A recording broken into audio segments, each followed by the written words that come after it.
Welcome to the Slop Temple. We pray this video helps. You start here, unlock your iPhone and open Photos. You want immediate access, so go to Library or Albums and find the images you'll change.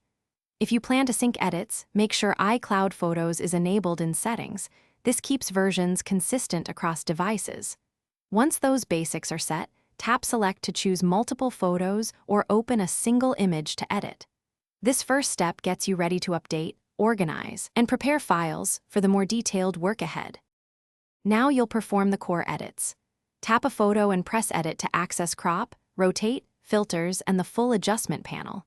Use Auto for a quick fix, then fine-tune with exposure, highlights, shadows, saturation, and sharpness sliders. These give precise control over tone and detail. If you plan experimental changes, duplicate the photo or know you can revert to original later. Once done with adjustments, tap Done to save the new version, while preserving the ability to undo. Finish by organizing and distributing your updated photos. Add images to albums or favorites, drag to smart albums, or hide ones you don't want visible. To share, use the Share sheet. Pick AirDrop for nearby devices, messages, or mail for contacts, or save to files to export originals and edited copies.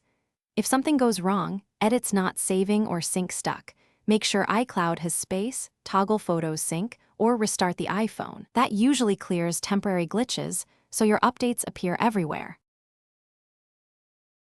Thanks for watching. Consider subscribing if we helped you.